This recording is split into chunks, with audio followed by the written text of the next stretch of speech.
আসসালামু আলাইকুম। সংবাদে আপনাদের সবাইকে স্বাগত জানাচ্ছি। আমি ফিরোজ তোহা। শুরুতেই সংবাদ শিরোনাম জানিয়ে দেব এই মুহূর্তে হাতে পাওয়া সর্বশেষ গুরুত্বপূর্ণ আপডেট বাংলা সংবাদ। শুরুতেই থাকছে কারাগারে বসে শেখ হাসিনার সঙ্গে কথা হয় সালমান এফ রহমানের। আওয়ামী লীগের শাসন আমলে সাবেক প্রধানমন্ত্রী শেখ হাসিনার সবচেয়ে ভালো আস্থাভাজন কয়েকজনের মধ্যে নাম ছিল সালমান এফ রহমানের। শেখ হাসিনা শুরু শাসক হয়ে ওঠার পেছনে তার অবদানও আছে বেশ। এদের মধ্যে শেখ হাসিনা দেশ থেকে পালিয়ে ভারতে চলে গেছে, অন্যদিকে সালমান এফ রহমান রয়েছেন কারাগারে। তবে কারাগারে বসেই নাকি হাসিনার সঙ্গে কথা হচ্ছে সালমান এফ রহমানের। প্রিয় দর্শক, এটা কিভাবে সম্ভব? এ বিষয়ে থাকছে একটি বিস্তারিত প্রতিবেদন, সঙ্গে থাকুন। এবারে জানাবো ব্রাহ্মণবাড়িয়ায় বিএনপির সম্মেলন ঘিরে ১৪৪ ধারা জারি। ব্রাহ্মণবাড়িয়ার বাঞ্ছারামপুর উপজেলায় পৌর বিএনপির সম্মেলনকে কেন্দ্র করে দুপক্ষের মধ্যে বিরোধের জেরে সংঘর্ষের ঘটনায় ১৪৪ ধারা জারি করেছে উপজেলা প্রশাসন। মঙ্গলবার সন্ধ্যা থেকে বৃহস্পতিবার সন্ধ্যা পর্যন্ত সম্মেলন স্থলসহ পুরো পৌর এলাকায় ১৪৪ ধারা জারি থাকবে।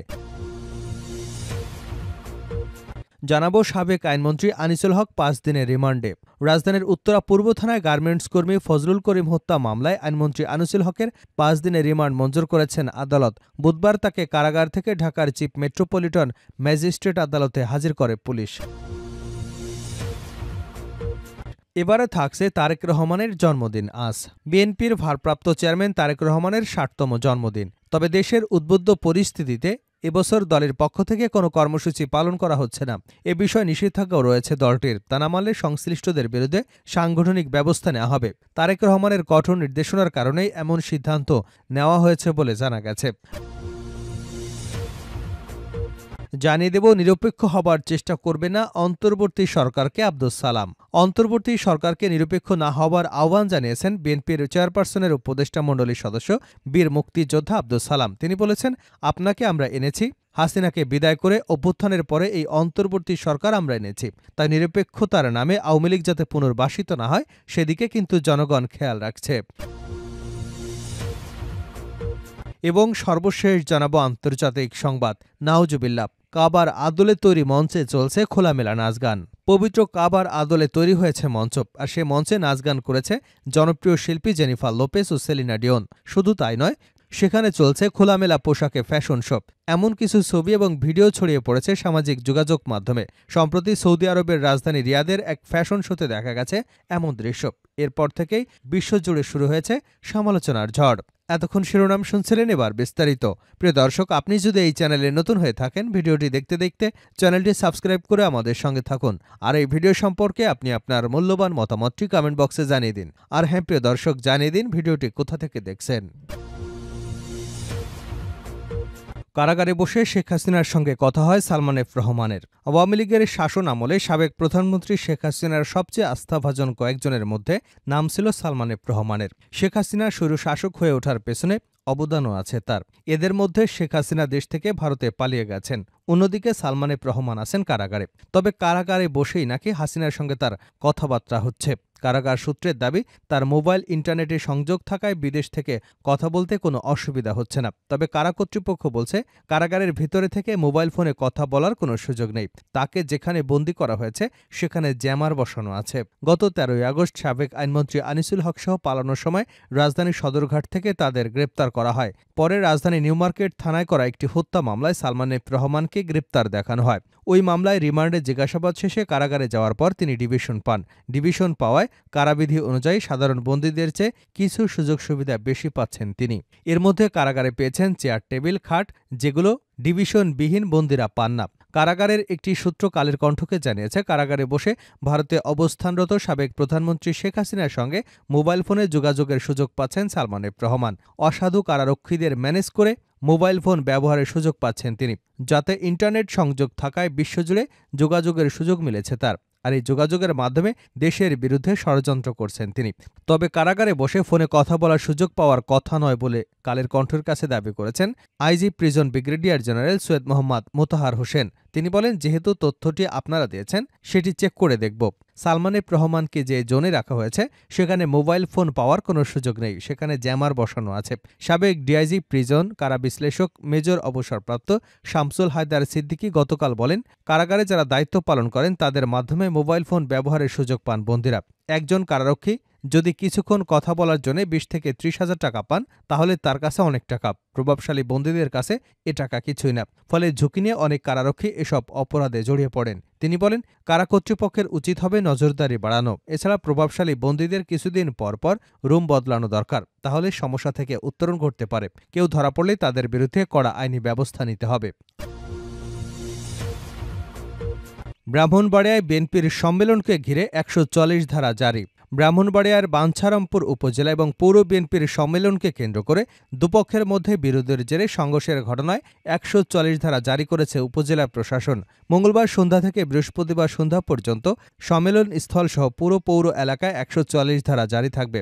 বাঞ্ছারামপুর উপজেলা নির্বাহী ইউএনও মোহাম্মদ আব্দুল মনসুর মঙ্গলবার রাত ১:৩০টার দিকে এ তথ্য নিশ্চিত করেছেন। তিনি জানান, মঙ্গলবার সন্ধ্যা থেকেই এ আদেশ কার্যকর হবে। বৃহস্পতিবার সন্ধ্যা ৬টা নাগাদ এই আদেশ বলবৎ থাকবে। এ সময় উল্লেখিত স্থানের মধ্যে কোথাও কোনো ধরনের সভা সমাবেশ করা যাবে না। জানা গেছে, বুধবার সকালে এসএম পাইলট উচ্চ বিদ্যালয় মাঠে বাঞ্ছারামপুর উপজেলা এবং পৌর বিএনপির সম্মেলন হবার কথা। এতে দলটির সিনিয়র যুগ্ম মহাসচিব রুহুল কবির রিজভী প্রধান অতিথি হিসেবে থাকবার কথা ছিল। এরই মধ্যে সোমবার সম্মেলন বিরোধী পক্ষ মিছিল বের করলে এতে প্রতিপক্ষ লোকজন হামলা করে। পরে দুপক্ষের মধ্যে সংঘর্ষের ঘটনায় অন্তত ৫০ জন আহত হন।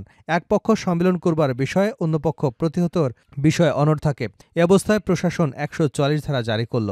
গত ২৩ অক্টোবর বাঞ্ছারামপুর, কসবা, আখাউড়া উপজেলা, পৌর এবং ব্রাহ্মণবাড়িয়া সদর উপজেলায় বিএনপির সম্মেলনের তারিখ ঘোষণা করা হয়।